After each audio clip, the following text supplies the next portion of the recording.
अस्सलाम नाजरीन, मैं हूं शनीला अम्मार और मेरे साथ मौजूद है जहीर अहमद और आप देख रहे हैं हमारा प्रोग्राम टाकरा। सबसे पहले आपने हमारे चैनल को सब्सक्राइब करना है, बेल आइकन को प्रेस करना है, हमारी वीडियो को लाइक करना है और वीडियो को आखिर तक जरूर देखना है। कुछ खबरें आपके साथ आज शेयर करेंगे। खबर हमने कल दी, वो कौन सी खबर थी जिसके ऊपर हमें बड़े कॉमेंट्स भी आए लोगों के, और वैसे भी लोगों ने कॉल्स करके हमें कहा कि हमने खबर सही नहीं दी, लेकिन जहीर ने अपने तौर पर पता करा लिया कि हमने सारी खबर गलत नहीं दी थी। वो क्या खबर थी उस पर डिस्कस करेंगे। बहुत से केसेस जो सुप्रीम कोर्ट में स्टार्ट होने वाले हैं, वो उस पर बात करेंगे। और वकील जो है उनके हाथ पार्टी तो लग गई है, पीटीआई लगता है कि वो बानी पीटीआई को जेल के अंदर से निकलने नहीं देंगे। और गौहर खान साहब जो इस वक्त पार्टी के चेयरमैन हैं इमरान खान की जगह, उन्होंने भी कुछ आज इंकशाफात किए हैं। मैं तो उनके साथ एग्री नहीं करती उन इंकशाफात के साथ। देखते हैं कि जहीर उसके ऊपर क्या बात करते हैं। तो अस्सलाम वालेकुम जहीर, कैसे हैं आप? जी वालेकुम, बिल्कुल ठीक ठाक है। अच्छा जहीर, कल हमने खबर दी थी तहमीना दौलताना साहब के बारे में, तो के उनको उनकी कागजात नामजदगी जो मुस्तरद कर दी गई। हमें प्रोग्राम में भी कमेंट्स आए, वैसे भी लोगों ने बताया, कुछ हमने देखा कि जी वो मुस्तरद नहीं किए गए उनके नाम अप्रूवल वाले में। लेकिन ये भी मैं आज एक खबर पढ़ रही थी कि उनको मखसूस नशिस्तों पे उनको इग्नोर किया गया है। और उसके अलावा एक और भी है मायजा हमीद गुजर, लेकिन उनको तो अच्छा किया कि नहीं टिकट दे रहे, लेकिन इनका कह रहे हैं कि पार्टी से इनके मामलात खराब चल रहे हैं। तो आपके क्या खबर है, क्या कागजात अच्छा, के बारे में क्या हमारी है? खबर के दो पहलू थे। एक पहलू ये था कि कागजात नामजदगी मुस्तरद हुए हैं। दूसरा पहलू ये था कि पार्टी जो है वो इससे इतनी ज्यादा खुश नहीं, जिसमें आपने भी ऐड किया था कि मरीम नवाज शरीफ साहबा के हवाले से। अच्छा, दोनों चीजें मैं जरा पहले वजाहत के साथ आपके सामने रख देता हूँ। PP230 से, यानी कि सूबाई असम्बली की जो सीट है पंजाब की, वहां से उन्होंने कागजात नामजदगी जमा करवाए और उनके कवरिंग कैंडिडेट उनके बेटा जो है वो भी थे। अच्छा, एक है NA158, यहाँ से कागजात नामजदगी जमा करवाए और यहाँ से कागजात नामजदगी मुस्तरद, पहले मैं कर देता हूँ, अगले उस पर मैं बाद में आता हूँ। इनके 230 से PP230 से कागजात नामजदगी मुस्तरद हुए हैं। ये मैंने वहां की रिपोर्टर से चेक करवाया है। और ना सिर्फ इनके मुस्तरद हुए हैं, इनके ऊपर कोई करप्शन का या कोई केस का इल्जाम है कि इनके ऊपर कोई केस था, और ना सिर्फ इनके मुस्तरद हुए बल्कि इनके बेटे के भी मुस्तरद हुए हैं। अच्छा, जो हम कह रहे हैं, जो हमें नीचे कमेंट में भी कहा जा रहा था, उस हद तक ये बात दुरुस्त है कि इनके 158 से एक्सेप्ट हुए हैं, NA158 से एक्सेप्ट हुए हैं। अब यहाँ पे अब आता है वो काम अच्छा, जो यानी कि पार्टी से हाँ, एक ये कि सूबाई जो सीट थी उस पे इनके मुस्तरद हो गए हैं, और जो कौमी असेंबली की सीट है उस पे इनके एक्सेप्ट हो गए। तो इनको पार्टी ने मखसूस नशिस्त में कहाँ पे रखा हुआ है तरजीह हाथ में, एनए में कि पीपी में? ये वही तो मैं कह रहा हूँ कि जब इन्हें नजर आया कि हो सकता है कि मुझे टिकट, जो इसका इलेक्टेड सीट के लिए मैं बता रहा हूँ आपको, NA158 इलेक्टेड सीट के लिए बता रहा हूँ, कि वहां के लिए जब उन्हें पता चला कि मुझे पता नहीं टिकट मिलेगा या नहीं मिलेगा, क्योंकि टिकट अभी तक नहीं मिला है। और वहां पे साबिक MPA है, साकिब खुर्शीद नाम है उनका, नून लीग से उनका ताल्लुक है, पार्टी उनको टिकट देना चाहती है। अब ये एक सबसे बड़ी रीजन है और वजह है कि जो खातून MNA रही हो, जो खातून ना सिर्फ MNA रही हो बल्कि वफाकी वजीर भी रही हो, वो खातून जो है क्यों सूबाई असेंबली से जाके जमा करवाएगी? उसकी वजह सिर्फ ये थी कि इनको खुद डाउट था कि हो सकता है कि हमें टिकट मुझे न मिले, और बेटे की भी मुखालफत हुई। सबसे पहले इनफैक्ट PP वाले में इन्होंने अपने बेटे की जब जमा करवानी चाहिए 230 में, तो बेटे को साफ पार्टी लीडरशिप ने मना कर दिया, जिसके बाद आखिरी लम्हे पे जाके फिर इन्होंने अपने भी जमा करवाए, क्योंकि इन्हें पता था कि वहां से भी मुझे सीट का टिकट एनए अभी तक वो छोड़ी नहीं, जैसा मैंने साकिब खुर्शीद का नाम बताया आपको। तो ये असल रीजन है कि उनको ना तो अभी तक टिकट अनाउंस हुआ है, एक जगह से उनके टिकट तो कागजात नामजदगी मुस्तरद हुए हैं, जबकि दूसरी जगह पे दूसरा तरफ ये है कि उनको खुद पता नहीं है कि मुझे टिकट मिलेगा या नहीं मिलेगा। तो ये मुकम्मल खबर ये है। अच्छा, वैसे नवाज लीग के अंदर टिकटों के बड़े मसले चल रहे हैं, जैसे कि शेख रुहेल असगर और अयाज सादिक एक ही हल्के से लड़ना चाह रहे हैं। रुहेल असगर ने कहा मुझे टिकट ना मिला तो मैं फिर आजाद खड़ा हो जाऊंगा, और उस हल्के में रुहेल असगर का बड़ा वोट है, और अयाज सादिक को शायद ये सेनेट में एडजस्ट करेंगे। इसी तरह नवाब शेर वसीर और तलाल चौधरी वाला भी चल रहा है, और इसी तरह आगे शादरा में भी जो मलक रियाज है उसको शायद ये नहीं देना चाह रहे, रियाज मलिक नाम है कि मलक रियाज, क्योंकि मरियम नवाज उससे नाराज है कि वहां पे जलसा बड़ा फ्लॉप उसका हुआ था, तो शायद पार्टी उस हल्के में अलीम खान खड़ा होना चाह रहे और उसके मुकाबले में या सादिक को लेके जाना चाह रहे, तो इनके अभी टिकटों के मसले चल रहे हैं, इसी वजह से पार्लिमानी बोर्ड जो है उसके आगे से आगे जो है मामला चल रहे हैं, मुशावरती बना दिए।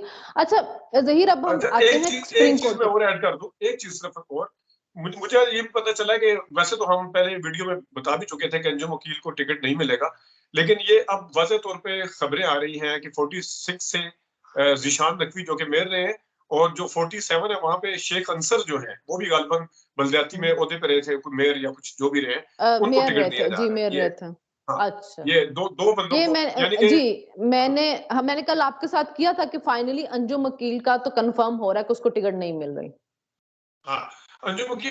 अच्छा, इधर मैं एक और वजाहत कर दूं, शेख अंसर जो है वो बहुत ज्यादा तगड़े उम्मीदवार बने हुए हैं अपनी तरफ से, लेकिन ये कहा जा रहा है कि उनकी जगह तारिक फजल चौधरी को टिकट दिया जाएगा, क्योंकि ये दोनों एक ही हल्के से कर रहे हैं।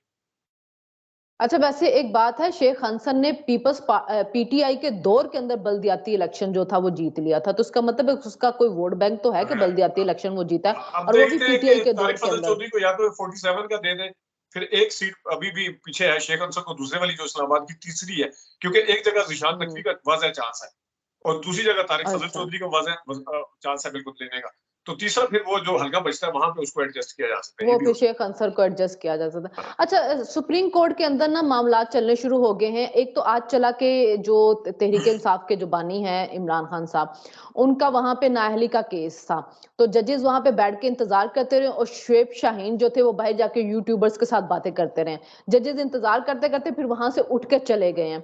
तो ये वकीलों के हाथ में जो चीजें जा रही हैं, ये बहुत छोटी छोटी टेक्निकल गलतियां करके, जैसे तजवीज कुनिंदा तायद कुनिंदा इमरान खान के जो दूसरे हल्के से ले आए, अब यहाँ पे जज बैठे हुए इंतजार करें कि आए आके नाहली वाला केस है उसके ऊपर कोई आर्गुमेंट कर ले, हम सुनना चाह रहे हैं आपसे। शुएब शाहीन जो है वो गायब हो गए।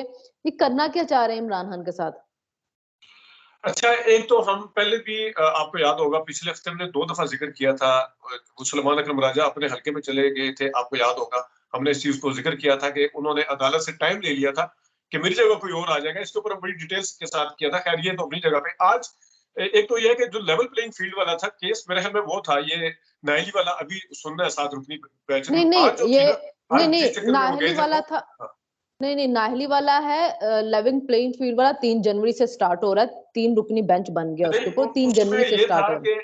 उसमें ये था कि जिस टाइम चीफ जस्टिस आके बैठे हैं तो वहां पे शुएब शाहिद साहब आए और उन्होंने कहा जी मैं 30 सेकंड में अपनी बात करना चाहता हूँ, तो हमारे साथ ये हो रहा है इस तरह, उन्होंने कहा चले करें, लंबी बात नहीं करनी है आपने, क्योंकि पहले से काज लिस्ट के ऊपर 10 केस लगे हुए थे। अच्छा, शुएब शाहीन को चाहिए था कि वहां पे वेट करते हैं, लेकिन मैंने शुएब शाहीन वहां पे चले गए, वहां से चले गए, वहां से कहाँ गए, क्योंकि फिर ट्वीट्स होना शुरू होगी, काफी लोगों ने साफियों ने भी ट्वीट की कि उनकी अपनी लीगल टीम गायब थी, लेकिन मैंने शुएब शाहीन से मौकफ लिया, उन्होंने खैर मीडिया टॉक भी किया, मैंने उनसे मौकफ लिया कि आपका क्या था, कहते जी यार मैं 9 बजे से या 8 बजे जो भी जब भी अदालत की हेयरिंग शुरू हुई लेके 11 बजे तक मैं वहीं था, 11:30 बजे उन्होंने कहीं जाना था हाई कोर्ट में, वहां पे भी उनका कुछ था, तो इस वजह से वहां से चले गए, लेकिन वो कहते मैं आ गया था फौरन वापस, लेकिन बहरहाल इन्हें प्लानिंग करके जाना चाहिए था, ये नहीं थे तो किसी और को छोड़ के जाना चाहिए था।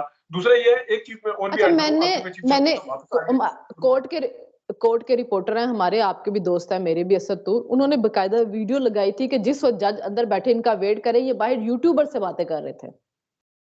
अच्छा ठीक है, लेकिन खैर इन्होंने ये भी कहा कि मैं 11:40 पे मैं उधर चला गया था हाई कोर्ट में, इस तरह की उन्होंने जो बात बताई थी, लेकिन 12 चले।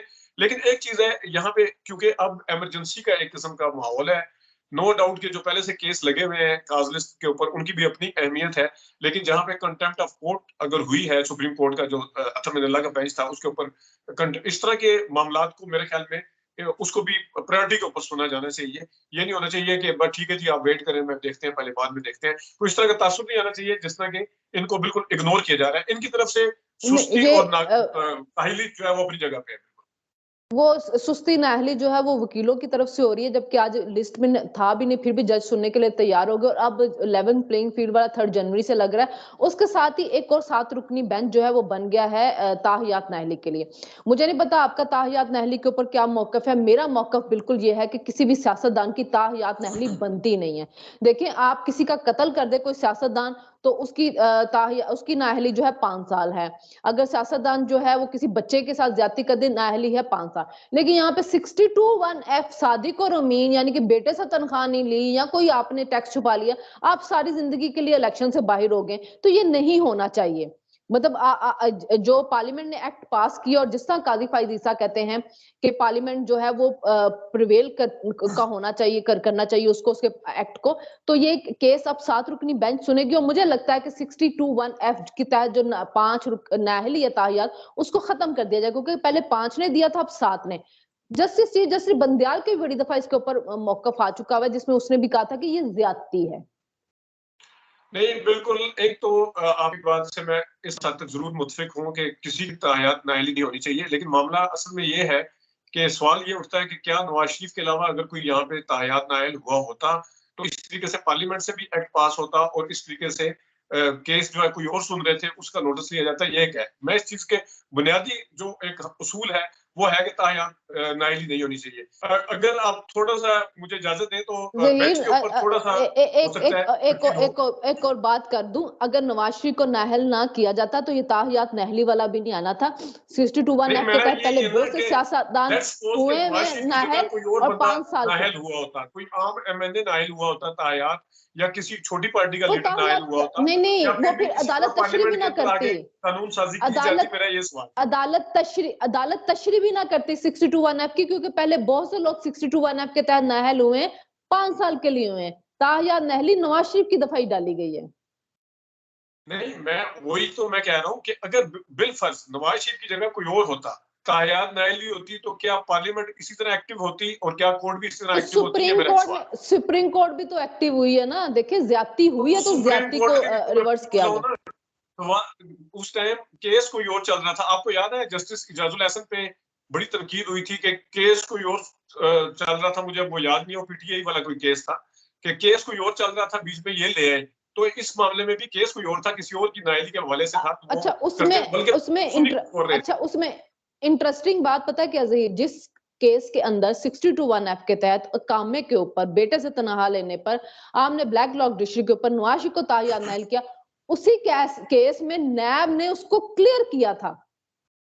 नैब की तो बात ना करें ना, नैब को तो छोड़ दें। नहीं,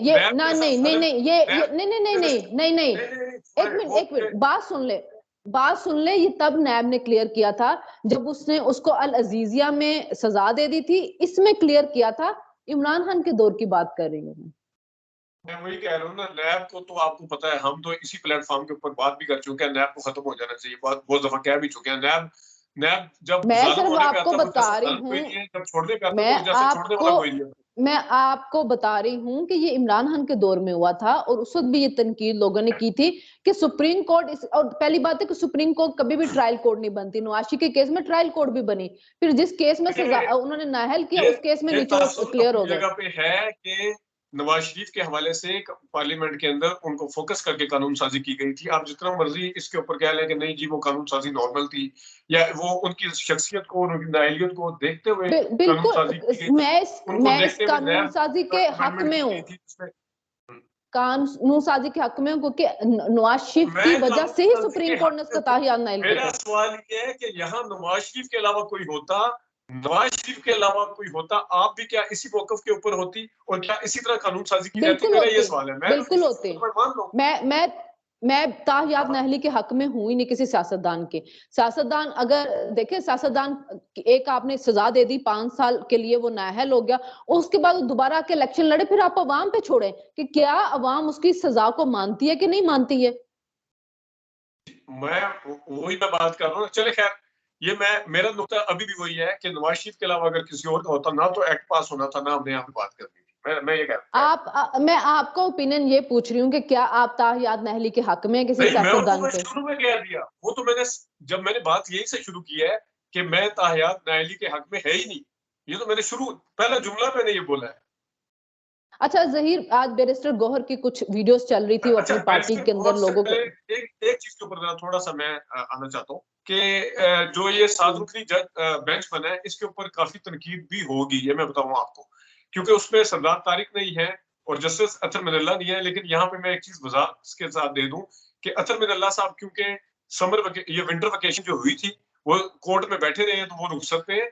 तो इस वजह से मैं पहले बता दूं कि इसके बेंच के ऊपर तनकीद करना जो है ना, और सरदार तारिक साहब है उनकी तबीयत नासाज है, जिनको सुनने में आया कि 102 या 103 टेम्परेचर था, तो इस वजह से तो बेंच में तनकीद जो है ना वो करने से पहले ये अच्छा, जरूर रखिएगा। आप तो ये वजह आप आप ये देखिए कि जो लेवल प्लेइंग फील्ड का 3 रुकनी बेंच बना उसमें जस्टिस मसरत हिलाली और अली मोहम्मद मजहर वही हैं जो पीटीआई के लिए सॉफ्ट कॉर्नर रखते हैं। तो फिर बेंच आप ये देखें ना कि हर जगह पे बेंच पे तनकीद नहीं हो सकती है, बेंच बड़े मिक्स एंड मैच बन रहे हैं। और अतर मिनुल्लाह है, इस अतर मिनुल्लाह है 7 रुकनी बेंच के अंदर। नहीं है वो जो आज बना है वो नहीं, मैंने उनके पहले जब ये कैसर वाला केस चला था ना, कैसर बादशाह कोई हैं जिनका केस चला उसके ऊपर, तो अतर मिनुल्लाह ने ही ये रिमार्क्स दिए थे उसके अंदर कि जो जज जो होता है अगर कोई सियासतदान कत्ल कर दे तो ये दोबारा से कॉन्स्टिट्यूट किया गया है और इसको जरा देख लीजिएगा, मैं भी देख लूंगा। अतर मिनुल्लाह और सरदार तारिक नहीं है, और मैंने रीजन दोनों की बता दिया, एक छुट्टी पे और एक बीमार। अतर मिनुल्लाह जो है, देखिए जैसे बाबर सत्तार के बारे में बड़े लोगों ने शोर डाला, बाबर सत्तार को छुट्टी पे भेजा के बाद में, और फिर उन्हीं सहाफियों ने बाद में खुद ही करेक्ट किया था कि बाबर सत्तार और गुल औरंगजेब की छुट्टियां जो इस बहुत पहले से ये चार्ट बना हुआ था, और वो वही सहाफी थे जो पीटीआई के लिए बड़ा सॉफ्ट कॉर्नर लगते, बाद में उन्होंने खुद ही बता दिया था। अतर मिनुल्लाह के रिमार्क्स ताहियात नहली में बड़े पॉजिटिव थे, यानी कि वो ताहियात नहली के खिलाफ थे। उन्होंने पहले जो था केस चला उसमें उन्होंने कहा था कि जब एक सियासतदान, जो मैंने यहाँ पे बात की उन्हीं के रिमार्क से, कि कत्ल करेगा तो क्या नाअहली होगी, उन्होंने कहा 5 साल, उन्होंने कहा बच्चे का रेप करेगा तो क्या होगा, उन्होंने कहा 5 साल, उसने कहा ये संगीन जुर्म है, इसमें आप 5 साल दे रहे हैं और वैसे आप उसको जो है वो दे। वैसे भी जहीर जो सीधी बात है, सादिक और अमीन लकब सिर्फ जज का हमारे नबी के साथ है, वो आम इंसान के साथ नहीं हो सकता। हम सब गुनाहगार है, कोई ना कोई गलतियां सबसे। अच्छा, हम बात कर रहे थे बैरिस्टर गौहर खान की। जो बैरिस्टर गौहर खान है, उन्होंने आज बात की, उन्होंने कहा जी हमारा एस्टैब्लिशमेंट से कोई झगड़ा नहीं, इमरान खान कभी भी एस्टैब्लिशमेंट के खिलाफ नहीं रहे, इमरान खान ने कभी किसी इदारे के सरबराह को टारगेट नहीं किया, इमरान खान ने कभी किसी इदारे के सरबराह के बारे में कोई बात नहीं की है। तो ये मीर जाफर, मीर सादिक, मैं तो कुछ करता ही नहीं था, जनरल बाजवा सब कुछ करते थे, जनरल बाजवा ने केसेस बनाए, जनरल बाजवा ने ये किया, तो वो तनकीद फिर किसके ऊपर थी? अच्छा, ये शाह से ज्यादा शाह के वफादार तो नहीं बन रहे? नहीं, वो बात नहीं। देखें, एक तो सीधी सी बात है कि पाकिस्तान के अंदर जो है ना अपने हालात नॉर्मल करने के लिए हर कोई जो है ना उधर ही जाके अपने मामला ठीक करने की कोशिश करता है। बड़े अनफॉर्चुनेट एक हकीकत है जिसको हमें मान लेना चाहिए। और जिस तरीके से अब ये कह रहे हैं कि वो नहीं करते, तो इसी तरह मरियम नवाज और नवाज शरीफ साहब भी यही करते थे कि वो कहते थे हमने तो 2 शख्स के नाम दिया, सारी आर्मी ठीक है, वो तो सर आंखों पे उनकी कुर्बानी अपनी जगह पे, तो ये हर जगह ये कुछ वो ये मानते थे कि हमने जनरल फैज और बाजवा पे तनकीद की। वो ये गौहर खान कह रहे हैं कि किसी इदारे के सरबराह को भी उन्होंने टारगेट नहीं किया, और 9 मई किया था। फिर नहीं, वो तो खैर जिस तरह 9 मई किया था, अब जिस तरह अब नवाशी ने 9 मई नहीं किया, नवाशी ने 9 मई, नवाशी ने 9 मई नहीं किया था, 9 मई नहीं किया था। और इमरान खान की अपनी तकरीर ऑन रिकॉर्ड है कि मुझे फौज ने पकड़ा था तो मेरे लोगों ने फौज को ही जाके हमला करना था ना, इमरान ने अपनी तकरीर में कहा हुआ है। तो फिर 9 मई क्या था? मैं अगेन वही कह रहा हूँ कि इस टाइम जो आप जिस तरह आपने बात की ना इलेक्शन सैंपल की भी, अब पीटीआई के सामने ऑप्शन क्या है? या एक तरफ तो सारों के कागजात नामजदगी भी मुस्तरद हो जाए या ये वापस ना मिले बल्ला, तो इसका मतलब ये है कि वो तो या तो इलेक्शन का बॉयकॉट कर दें। अब इलेक्शन का बॉयकॉट किसको सूट करता है आपको पता है? वो नहीं, गौहर खान ने कहा है कि हम बाइकआउट नहीं करेंगे, हमें जो भी सिंबल मिला हम ले लेंगे, लेकिन हम इलेक्शन में जाएंगे। मैं एग्जैक्टली वही बात कर रहा हूँ कि वो बड़ा बारीक तरीके से खेल रहे हैं कि एक तरफ ऑप्शन ये है कि वो बाइकआउट कर दें, बाइकआउट करेंगे उनका नुकसान है, और बाइकआउट करने के बाद अगर फिर ये सवालात उठना शुरू हो जाए, जिस तरह मौलाना फजल रहमान साहब ने 2 दिन पहले कहा कि मेरे ऊपर हमला हो सकता है, 2 दिन बाद हुआ भी उनके ऊपर हमला, जिसकी मजम्मत भी की जानी चाहिए। लेकिन मेरा पॉइंट ये है कि अगर अच्छा नहीं, उनपे हमला नहीं हुआ, उनपे नहीं हुआ, उनकी स्क्वाड था, वो शायद उधर गुजर रहा था, कोई हवाई फायरिंग हुई है, ऐसा उनपे कोई हमला नहीं। बाद में खबर आ गई मौलाना साहब है ही नहीं, लेकिन नहीं, वो हवाई फायरिंग थी, बाद में वो कंफर्म हो गया था। बस असल में पाकिस्तान के अंदर इस किस्म के डाउट फिर पैदा होते हैं ना कि 1 दिन 2 दिन पहले एक लीडर आगे कह रहा है उसी तरह। तो मेरा पॉइंट ये है कि एक तरफ ये है कि इलेक्शन वो में तो बॉयकॉट इमरान कर खान दें। भी कहता था ना, मेरी जान को खतरा, फिर गोली चल गई थी। हाँ, एक तरफ तो नहीं, उस टाइम इमरान खान अकेला नहीं कह रहा था, उस टाइम सारी एजेंसियां कह रही थी कि इसको नहीं निकलना चाहिए। आपको याद होगा, ये जरा मैं आपको दुरुस्त कर दूं, वजीर दाखिला ने भी उस वक्त कहा था आप बाहर ना निकले, आपको हमला हो सकता है, जिस टाइम वो लॉन्ग मार्च लेके आ रहा था। और जिस वक्त खान साहब वहां पहुंचे थे, उसके अलावा एजेंसियों ने भी, आपको पता है, आई रोज तो वो अलर्ट आते थे, आई रोज वहां पे अलर्ट आते थे, वो हाँ, सिर्फ लेकिन उन्होंने नहीं कहा था, इमरान खान खुद भी मौलाना इमरान खान ने, साहब ने बताया। हाँ, इमरान खान ने और भी बहुत से हदशात का इजहार किया था ना। गुड डॉक्टर उन्होंने देखे थे, नेटफ्लिक्स का सीजन, तो उन्होंने कहा था कि ऐसी दवाई दे दी जाती है जिससे कि हार्ट अटैक हो जाएगा। फिर उन्होंने कभी कहा कि मेरे खाने में जहर दिया जाएगा। तो उन्होंने तो बहुत ज्यादा हदशात के इजहार खुद ही किए हुए थे।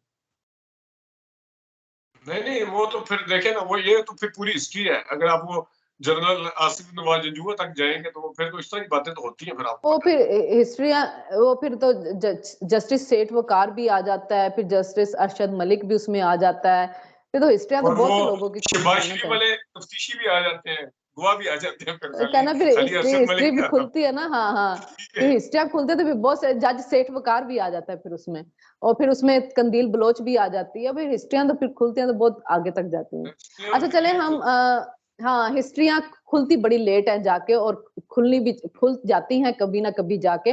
चले अब जहीर, हम देखते हैं कि पीटीआई के मामलात अब कैसे अदालत के अंदर हैंडल होते हैं। ताहियात नाहली कैसे जाती है, लेवल प्लेइंग फील्ड के अंदर क्या होता है, इमरान की नाहली को लेके क्या आता है, क्योंकि 11 जनवरी 12 जनवरी तक बहुत अहम है मामलात को हैंडल करना, कि किस किस के कागजात नामजदगी जो मंजूर हो रहे हो, किसके नाम मंजूर हो रहे हैं। और बीच में जमशेद दस्ती साहब का भी आ गया वाकया, तो चले जी उसकी भी तफ्तीश होनी चाहिए। लेकिन होता ये है जमशेद कि दस्ती का जैसे भी होना चाहिए। अगर देखिए, होना, या तो देखिए जमशेद दस्ती अगर जैसे झूठा इल्जाम आजम लगा रहे हैं सवाती, तो उनको उनको करना चाहिए, और अदरवाइज उसकी मैं तहकीकात होनी चाहिए, बिल्कुल। आजम आजम सवाती भी आए थे वीडियो लेके, और जब उसके ऊपर कमेटियां वगैरह बनाई गई तो आजम सवाती ना अदालत में आए थे और ना सेनेट की कमेटी में गए थे। तो मेरे ख्याल में फिर जब तफ्तीश होने लगती है तो फिर कॉपरेट करना चाहिए उसके साथ, फिर एकदम से पीछे नहीं हट जाना चाहिए, क्योंकि ऐसे तो कुछ मालूम नहीं होगा कि सच क्या है झूठ क्या है।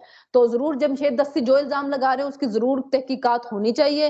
अगर वो झूठा इल्जाम लगा रहे हैं तो उनका एहतसाब होना चाहिए। अगर वो सच बोल रहे हैं तो उन पुलिस वालों का एहतसाब होना चाहिए जिन्होंने ये घटिया हरकत की है।